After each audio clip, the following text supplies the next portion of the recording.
Welcome to another ACCA Technical Edge podcast. Today we're diving into organizations. Yeah, it's a big one. It really is. And whether you're hearing this on your commute or, during a study break or right before an exam, I've got you. We've definitely got you covered. By the end of this episode, organization is going to make a whole lot more sense. Let's get into it. I'm ready. So imagine running a retail empire that generates like hundreds of billions of dollars a year, but you don't actually own a single traditional brick-and-mortar store. Right, it sounds impossible. Or picture building the most advanced commercial aircraft in the world without your company actually manufacturing the physical parts. Mind-blowing when you really think about it. Today, we're taking a deep dive into the architecture of modern business.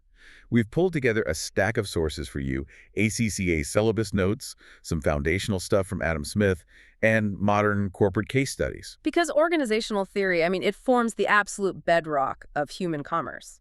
Exactly. And our mission is to take these academic theories and break down the why and the how behind them. Yeah, it dictates the very real day-to-day psychological reality of how we all experience our working lives, We're looking at the blueprints of human cooperation. So to start us off in section 1, what is it? We throw the word organization around constantly. But what separates an actual organization from just, say, a crowd of people waiting at a bus stop?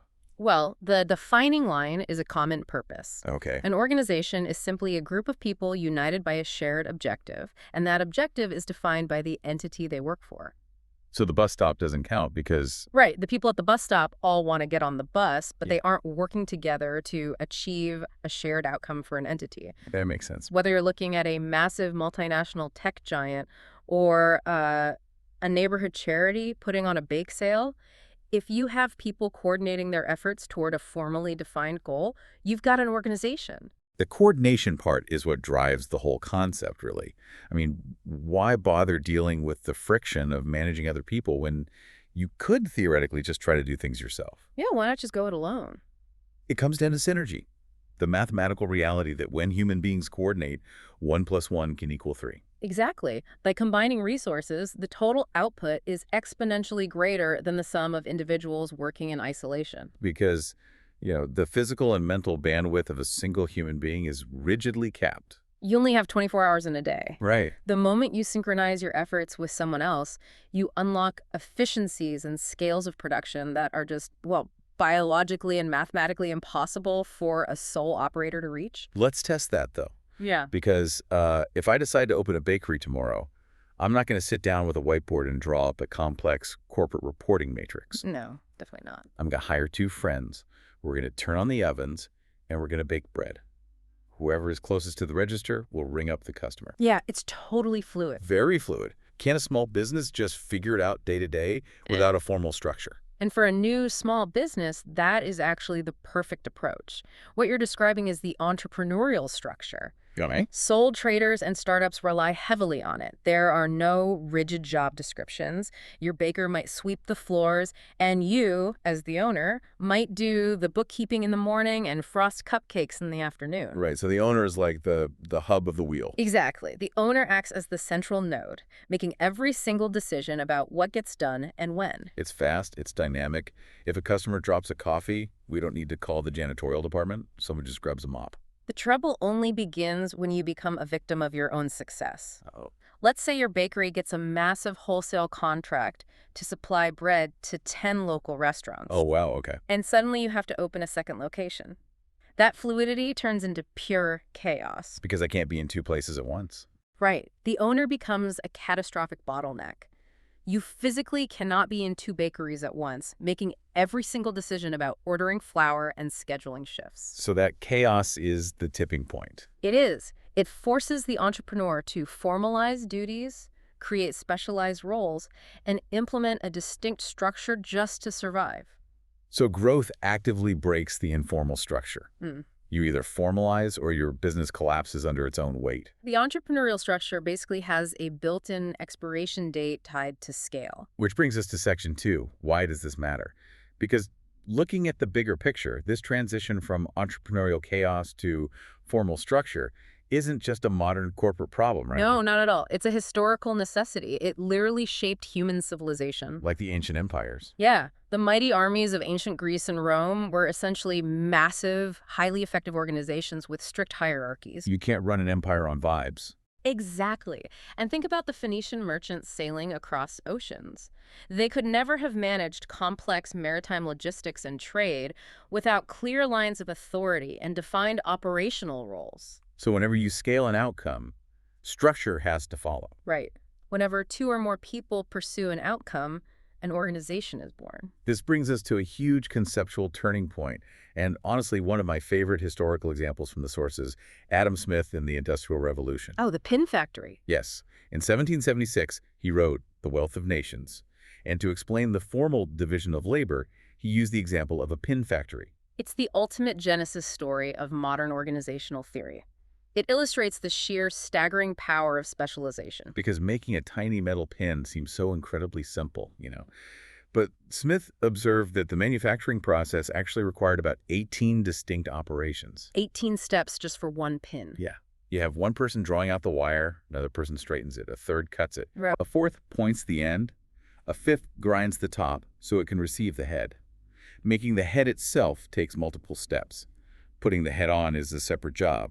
Whitening the pins is another. It's just a relentless breakdown of tasks. 18 specific, segregated tasks. And the math behind this division of labor is what changed the world. Smith noted that if one untrained person tried to do all 18 steps themselves. Like switching tools, changing stations. Exactly. They might make one pin a day, perhaps 20 if they were exceptionally skilled. Okay, 20 pins a day. But by assigning a specific, isolated task to each worker, a small team of 10 people could produce upwards of 48,000 pins in a single day. Wait, 48,000? From 20 pins to 48,000. It's a mind-bending increase in productivity. That is insane, and that connects directly to the core of what you as the listener need to understand for your exams or just general management. That leap in productivity forces every business to ask fundamental questions. Right. Questions that dictate organizational theory today. Like, who does what?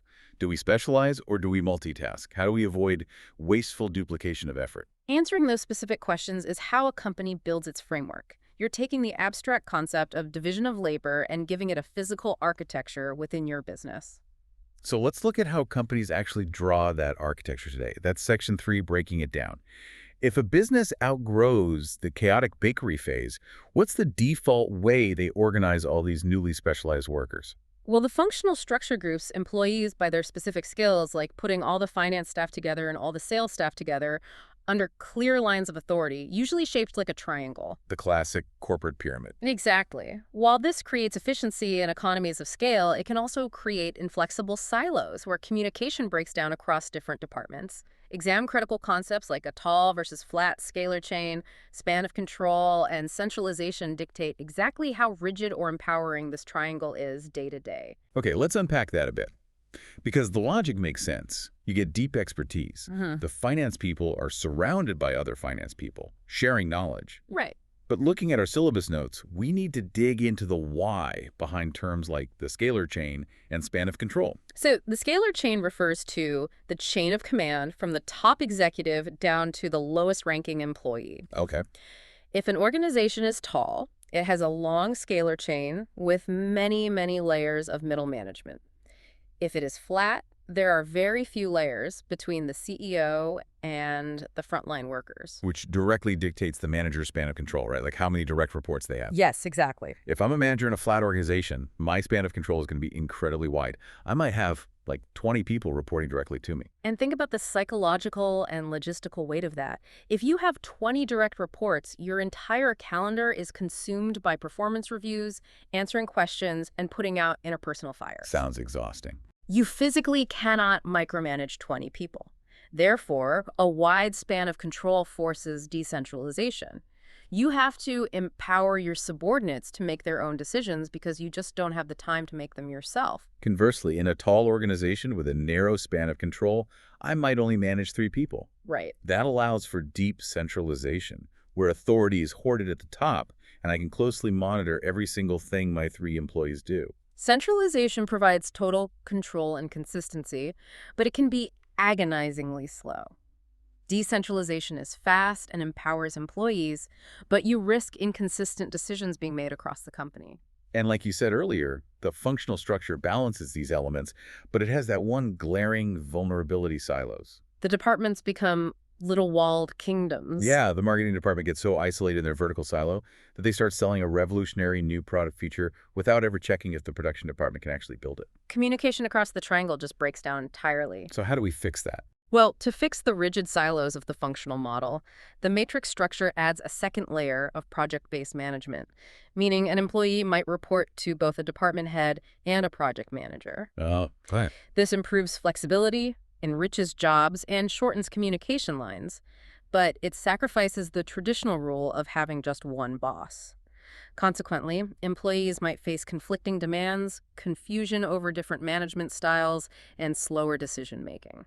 If the functional structure is a rigid triangle, the matrix structure is more of a grid. Let's make that real for the listener. What does that actually look like for an employee on the ground? Imagine you're a senior software engineer. In a functional model, you report only to the head of IT. Your skills are locked inside that IT silo. Got it. In a matrix structure, you still belong to the IT department, but you're simultaneously assigned to a new cross-functional project, let's say, developing an app for the sales team. Okay, so I'm doing both. Right. Now, you also report to the app project manager. You've injected specialized IT knowledge directly into a specific project without permanently transferring the employee. It's like a computer allocating RAM. You're a resource being shared by two different programs to optimize the overall system. That's a great analogy. It enriches the employee's job with varied work, and the project manager can talk directly to you instead of sending a request all the way up the IT chain of command and back down again. The flexibility is unmatched, but the cost is the violation of one of the oldest rules in management, the unity of command. Because now I have two bosses. You have two bosses. And that sounds like a recipe for intense anxiety. Yeah. Like what happens when it's Friday afternoon and my IT department head demands I finish a security audit by 5 p.m., but my project manager demands I finish the app prototype by 5 p.m. You're trapped. Both have authority over me. Both write my performance reviews. That conflicting demand is the fatal flaw of a poorly implemented matrix. The employee is crushed by the friction between two managers. Yeah, that sounds rough. Furthermore, those two managers might have wildly different leadership styles. One might be highly collaborative, the other might be a rigid authoritarian. Navigating that dual reality requires immense emotional intelligence from the employee. And the managers themselves have to constantly negotiate with each other over who gets my time. Doesn't that endless compromising just bog the whole company down? It absolutely can. If the corporate culture isn't built on radical collaboration, the matrix structure drastically slows down decision-making. Instead of agile movement, you get endless committee meetings and power struggles over resources. Which naturally leads us to the next evolution. If the functional structure is too rigid and the matrix structure is too complicated, what else is there? Well, modern technology has created boundaryless models, like virtual, hollow, and modular organizations, that drastically reduce reliance on physical offices and traditional hierarchies by utilizing remote work or heavy outsourcing. So just blowing up the physical structure entirely. Exactly. These structures drastically cut overhead costs and offer flexible working, though they are highly vulnerable to IT failures and require immense trust in external partners. An important exception to outsourcing is the shared services model, which standardizes and centralizes support functions like HR or IT within the company rather than farming them out to third parties. This brings us to Section 4, the example, making it real.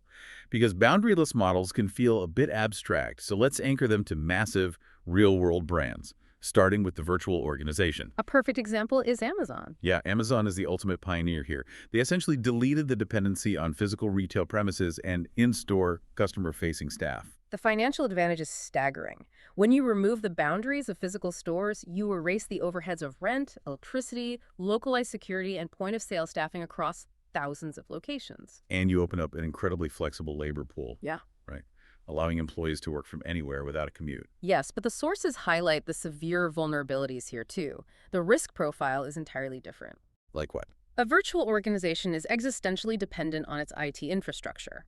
A catastrophic hardware crash, a severed undersea cable, or a sophisticated ransomware attack doesn't just disrupt a virtual business. It ceases to exist for the duration of the outage. Exactly. Additionally, this model inherently excludes any demographics lacking basic IT literacy or reliable internet access. Plus, there's a psychological toll. When you remove the physical boundaries, you remove the water cooler. Yeah, you lose the nuanced face-to-face interactions that build trust and camaraderie. Employees can suffer deep isolation, feeling like they're just, a floating cursor on a screen rather than a member of a team. That human element is a significant challenge for virtual management.